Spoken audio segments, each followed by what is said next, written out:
So we have already discussed about energy meters, means the basic principle behind energy meters.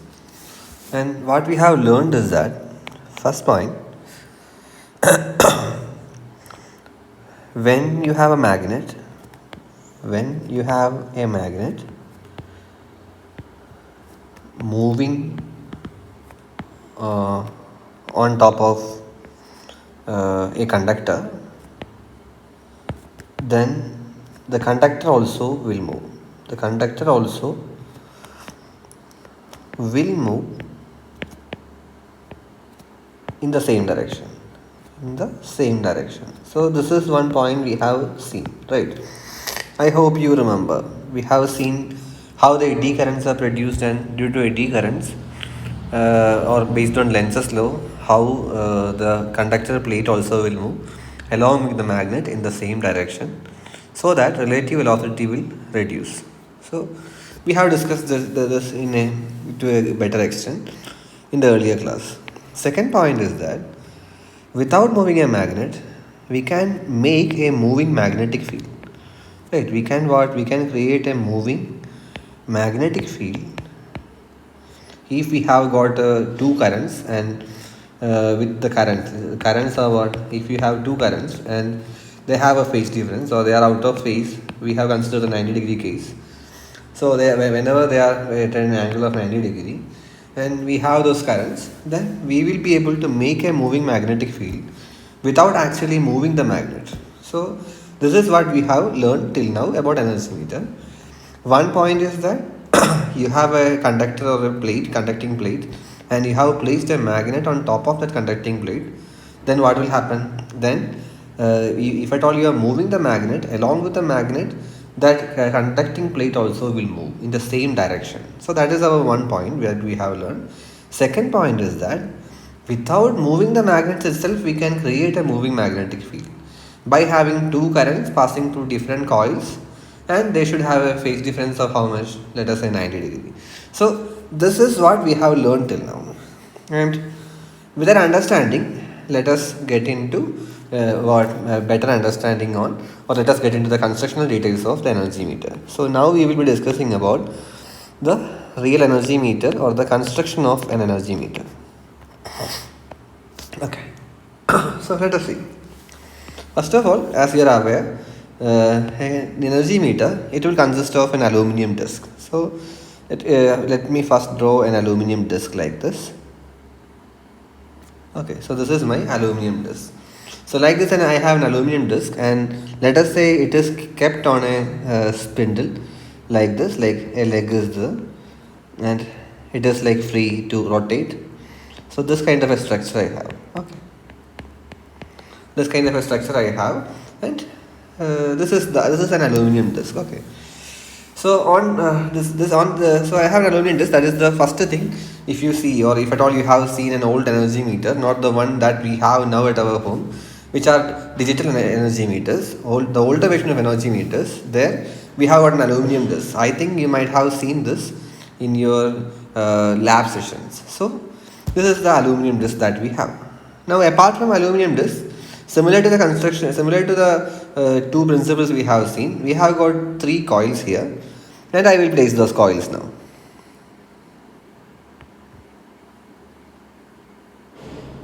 Okay, so we have got three coils. One is like this. Now I will duplicate and see. So like this, let us say it is on top of it. We have placed three. We are going to place three coils, and first coil I will place like this. Okay, so this is my first coil, and same current will flow through this coil as well, like this. Okay, so we have same current flowing through this coil as well, and we have another set of coil or another set of current which is flowing through the middle coil like this. So this is what we have in this with this aluminum disc inside an energy meter. Now how we are going to connect it? We will connect it in such a way that let us say, this red coils, we will connect it in such a way that here current is flowing in this direction, then on the other coil current should be flowing in the opposite direction. So for that to happen, I will place, right, yeah, I will place, one second. For that to happen, what I should do is that, let me do a bit more cut here.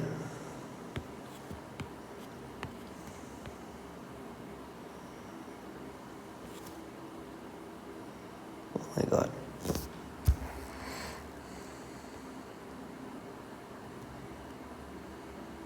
Okay, fine.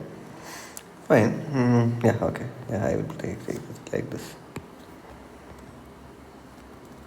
So, if it is this way, then what, current is coming like this, and current will get on this way. And so these are two are connected in series, and this end I will take it outside, and the another end that I will have for this coil will be this one. So these are the two ends that I have. Current will be going like this, and current will come back through this end. Now another set of terminals. So these are two terminals that I will be having outside. This is let us say this is 1, 2. Then apart from that, the second coil, that also will go like this, and let us say it is taken out like this. Okay, figure might be a mess, but I think it is easier to understand. So this will be the third and fourth terminals. So this is the structure of an energy meter that I will be having. And let us say current is now, for this instant, let us say current is flowing in this direction like this. Okay, we have seen this already. Now the magnetic field produced by this one, for the first coil, for the first one here, let us say the current is like this, and let us say magnetic field is like this. If at all magnetic field is like this for the first set of coil, for the second set of coil where the current is the same current is flowing, but in the opposite direction, your magnetic field will be in the opposite direction. Okay, and for the third set, we cannot say which direction, but it will depend, but particularly on what is the phase angle, or if at all it is AC current, about the moment. We have discussed this earlier. So with this, what happens is that now we are able to produce a moving magnetic field. So we have discussed this concept. We will be able to produce what, a moving magnetic field. So whenever the magnetic field is moving, so now we have got a moving magnetic field, right? Now once the magnetic field is moving, then we have what, we have got a change of magnetic flux with in space, or with respect to time it is changing, or in space it is changing just below this coils which are placed. Okay, so let us take this area, let us take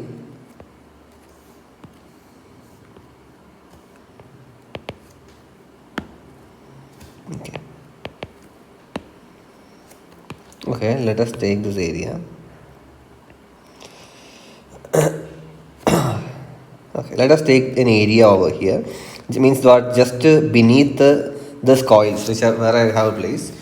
So in this area, if you consider, you can see that you have got magnetic field and it is varying. You have got magnetic field in the aluminum disc that we have placed just below the coil. So whenever it is varying, as we are aware, we will have what? One thing is that in that pink area, magnetic field is varying. It is varying, and it is possible. Why? Because we are applying two currents, I1 and I2, and they are at a phase difference of how much? Theta equal to 90 degree. And under that condition, we have already seen in the class that we will have a moving magnetic field, or our magnetic field will vary with respect to space. Right, in space our magnetic field will vary without even moving the magnet. So that we already understood. So if at all it is varying, then as you are aware, you will have an induced EMF. That is what you will be having first. So an induced EMF will be produced, as you are aware, and an induced EMF will once it's produced in the aluminum disc, it will lead to eddy currents. It will lead to what? Eddy currents. And whether it is eddy current or any current, you have got a current carrying conductor in a magnetic field, and that is why it will create a force. It is definitely going to create a force, right? Ultimately, what will happen is that due to this moving magnetic field, we will have a force, or since it is a disc or it is attached to a spindle, that is why your magnet is going to rotate. your aluminum disc is going to rotate. Okay, or when I am saying force and it's a rotating disc, or it's a disc which is able to rotate over a spindle. That is why I will say we have got a torque. We have got a torque in this aluminum disc due to this moving magnetic field. Okay, so once it happens, now we can say that my aluminum disc is what it is rotating, or we have got a torque due to what, due to this currents present, and they are I1 and I2 are there, and they are having a phase difference as well. Then we are able to produce a moving magnetic field, which in turn will produce this torque in this thing. Okay, depending on the direction of current I1 and I2, either you can have the direction of rotation in one direction or the other direction, depending on the direction of current. That will be, they again depend on how we are connecting this. So anyhow, you will have a torque in the aluminum disc. This is what I want you to understand for this time. Okay, now it has started. Okay, so now we are measuring we are using an energy meter, and what do we use for how we are going to measure energy? Okay, how we are going to measure energy, or what is energy? Okay, energy means what? Energy means it is power into time, right? It is power into time, or let us say over a time interval of t1 to t2. If at all I have to find out the energy consumed, then it will be definitely power integral of what, p dt. So that is energy. And if at all that is the case, in electrical energy, we can say that the power means it is going to be what, it is going to be V into I, right? Voltage into current will give you power. So I will write it here as V of t into I of t into dt. So this is what energy means, right? This is what energy means. And for measuring energy, we should definitely be definitely able to incorporate voltage and current with our measurement instrument, right? So that is our understanding. Now let us say that I have got a source. Let us say this is my source of energy, and that source I am going to use for a resistive load. For our understanding, first we will be using a resistive load. Like this. So this is my load, and I have to measure this thing, means what is the energy consumed by this resistor. Let us say a current of I of t is flowing through this, and the applied voltage, that is going to be V of t. Now how I can use the energy meter to measure energy, that is what we are going to see. So this is my energy meter.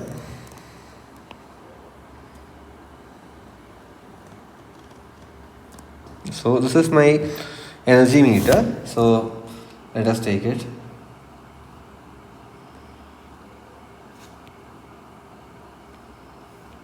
Okay, yeah, let us take it here, and it has got this 4 terminals or 2 sets of coils. For getting voltage, I am going to connect my terminal 3 and 4. 3 and 4 I am going to connect. Okay, so let us say this terminal I will connect across this one, and this terminal will be connected across here. So ultimately they are connected in parallel, and that is why the current flowing through will be proportional to this voltage, right? We are already aware of this from wattmeter. When you are connected in parallel, then whatever be the current flowing through this coil, that will be proportional to the voltage applied across this thing, or V of t. That is why this coil I will call as pressure coil or the voltage coil, similar to our wattmeter. Now we have got other terminal. This I will call as the current coil, and where we are going to connect this. Anyhow, the other set of coil, it should be able to measure, or it should be able to give the effect of current, right? So how can we do that? How can we get the effect of current in our circuit? For that, we have to connect them in series, just as we did in the case with wattmeter. So I will take out this thing. Let us see. So this is my sorry, this is my the connection that I have, and from here again it will go like this. But now we have to get connection. Series connection will be here. Like I will take out this thing and connect it over here. Then the other connection,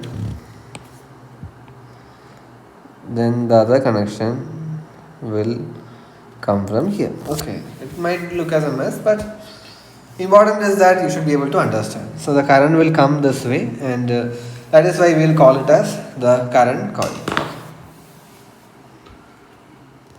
Okay, now once it is connected like this, means then we will have a torque. Now in this disc we will have a torque, and this torque will be what, let us say, proportional to the currents going through both the pressure coil as well as the current coil, or in turn it is going to be proportional to the current voltage and current across this load, right? So that is our understanding. Okay, if we keep upon with that, once we have a torque, or once we have a torque, or whenever currents are going through the pressure coil and current coil, we are definitely going to have a force, because we got a moving magnetic field. Here, and one more thing, that our current coil, the impedance of the current coil, we will take it as a very low value, that I am saying that it is low. And that of the pressure coil, I am saying that the pressure coil is inductive. Okay, pressure coil is inductive. So what I mean that is that whenever pressure coil is inductive, it means that whatever be the current going through the pressure coil, that is going to be lagging the voltage V of t by an angle of 90 degree. It is going to be lagging the voltage V of t by an angle of 90 degree. And I said the current coil impedance is very low, so that the current coil, that is going to be what? That is going to be in phase with the V of t.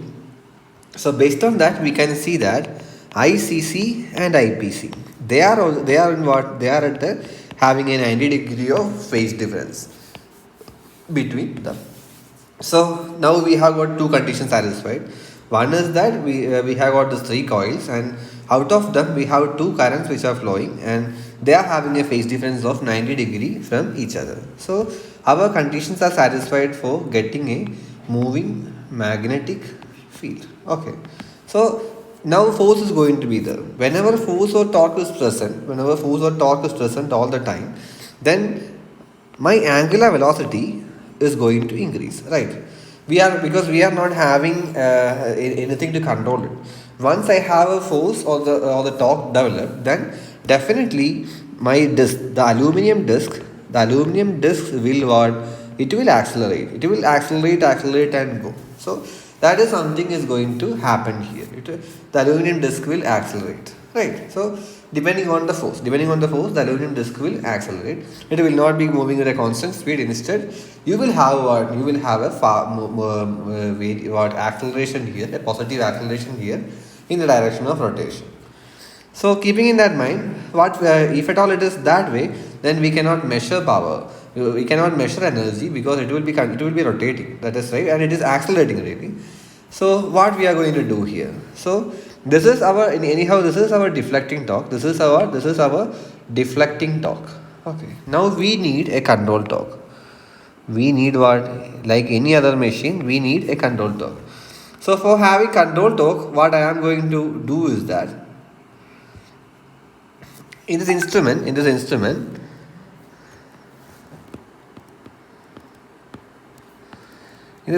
I am going to place a permanent magnet. What I am going to place? I am going to place a permanent magnet like this, a U-shaped permanent magnet. Okay. Yeah, a U-shaped permanent magnet will be placed. And let us say this is the north pole and this is the south pole. So once I have this north pole and south pole here, then I can say a magnetic field will be established. Okay, it is like in a vertical direction. A magnetic field will be established like this, right? Now this U-shaped magnet, it is fixed to our instrument. So our magnet is not able to move. and I have an aluminum disc which is moving. Okay, so you are familiar with this condition. So what do we have here? Once again, if I take a cross section of this one, or take it from the other way around, this is my spindle, and what I have got my U-shaped magnet here. This is north pole and this is south pole, and a magnetic field is crossing it, and this is rotating in this direction, let us say, depending on the currents that we have here. Now, once that is the case, whenever this aluminum disc is moving in the magnetic field, what will happen? In the magnetic field, what will happen? You will have an induced EMF, right? You will have an induced EMF because you have a magnetic field and you have a conductor which is moving. So, induced EMF is produced.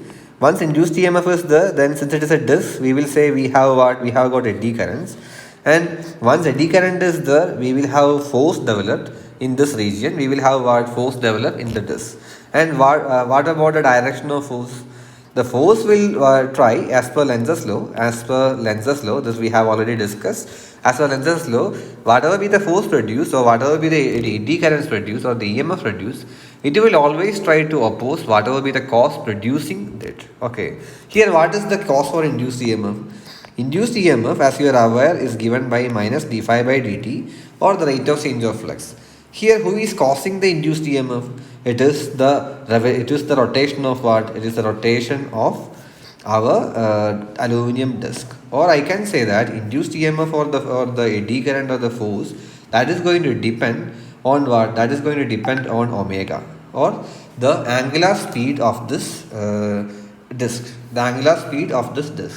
Omega is nothing but d theta divided by dt, or I can call it as what? Theta dot, or theta bar. I think this you are familiar from mathematics. This is how we will define the differential of a function. Omega can be given by d theta divided by dt. So anyhow, the thing is that whatever eddy current we are having, this eddy current will produce a force which will oppose whichever be the cause producing it. So let us say I have a torque in this direction. The eddy current will give a torque in the opposite direction, so that my omega will reduce. The eddy current produced will give the torque in opposite direction, so that my omega, or the angular speed, will reduce. Okay. So now we got a controlling torque. Now we got a controlling torque. Now similar to any other instrument, we have got, let me summarize. First, we have got a deflecting torque. Right, we have got the deflecting torque. And what is about a deflecting torque? Deflecting torque, as you are aware, it is proportional to what? It is proportional to the current flowing through the pressure coil and the current flowing through the current coil. Right. And one more thing is which is the phase difference between, which is what? The phase difference between the voltage and current. The phase difference between voltage and current, because it need not be always 90 degree. You can have a difference in phase with the voltage, what V and I, and that also will create a change in the deflecting torque. I am not getting into the derivation of everything. So here the deflecting torque, I can say that proportional to V of t and I of t, because IPC is ultimately what it tells you what is the current flowing through pressure coil is telling you what is the voltage, that we have. So V of t into I of t, and it will be proportional to the cosine of the angle between V and I. Okay, so I will call it as V of t into I of t into cos phi. Okay, so this is what my deflecting torque is proportional to. Or I can write it as this V of t into I of t into cos phi. That is nothing but what? Power. So I can write it as my deflecting torque is proportional to power. Okay, deflecting torque is proportional to power. Or I can write that deflecting torque is equal to K1 times the power. K1 times power. That is clear. Now what about controlling torque? Controlling torque here is produced by this U-shaped magnet, which we call as the braking magnet. This is called as what? The braking magnet. So this braking magnet will produce the eddy current type of braking, and it is producing the controlling torque. So controlling torque here, that is going to be proportional to what the speed. Okay, that is going to be proportional to whatever be the magnetic field strength of this magnet. But that anyhow, once we install a magnet, that is constant.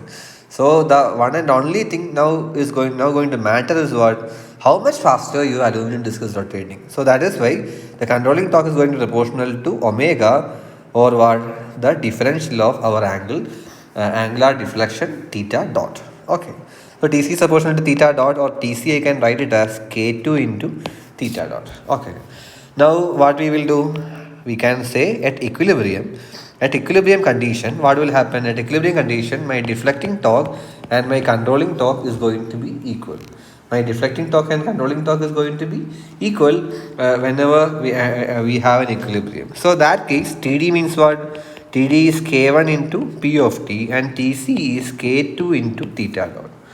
Right, K1 into here. So I can write P of T can be given by K2 divided by K1 into theta dot. That is right.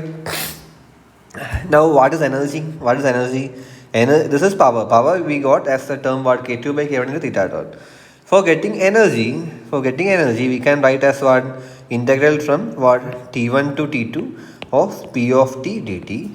Same if I apply here, I can take the constants outside, and this is going to be what, T1 to T2 of theta dot into dt. Right. Now what is this P of T dt from T1 to T2? That is what, that is the energy. So that is the energy which is dissipated in this resistance or our circuit from the time T1 to T2. So that will become K2 by K1 into the differential of theta dot is already here. So once we integrate that, we will have theta.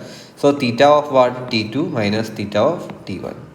So this is what the angular deflection at time T2 minus the angular deflection at the time T1. The energy, whatever reading we have, that is going to whatever deflection we have, we got it what, as proportional to the energy. Clear? So this is how our energy meter is working. Means what I mean is that, let us say at time T1 the angular deflection is something, and after time T2 it has moved to another angle. It can be several rotations. You have one thing you should understand here is that TD equal to TC does not mean that at that equilibrium point my aluminum disc is going to stop. Okay, why? Because here the controlling torque is proportional to theta dot, or the angular speed, not to theta. We are not attaching a spring here. Whenever we are attaching a spring, then it is definitely like what, whenever TD equal to TC, the pointer should stop, or it should start deflecting, and we have a damping and it should stop. But here it is not stopping. Here it is only proportional to what, the omega, the differential of the angle or the angular speed. So after once TD is TC, you can say it will start rotating at a constant speed, but it is not going to stop. Okay, so that is there. Now apart from that, in our structure with the spindle, now you are aware that it is going to rotate, and you got a controlling torque as well. With the spindle we will attach a mechanical gear system like this. Okay, a mechanical gear system. Let us say we have several gears connected like this, so that ultimately it will be connected to a set of wheels, where you will have 0, 1, 2 marked on several ones like that, set of wheels, so that based on what it is basically a counter, how many times it is rotating, or basically it is recording what is the deflection happening with respect to time. And let us say today we have seen that the measurement is 100 over this thing, and after a month we are coming back here, and we are seeing that the measurement is 200. It means that over a month whatever be the energy that we have produced, it is proportional to what, the difference between them means 100. Okay, now for more I will take it as 300. Then it is what, the difference between 300 and minus 100, so it is 200. That is how people make KSEB or electricity board personnel will come to your home and take the reading. He will have a reading for the last month and the current month, so that he can he will take the difference between those two and tell you how much units you have consumed. Okay, so that is how our energy meter normally works.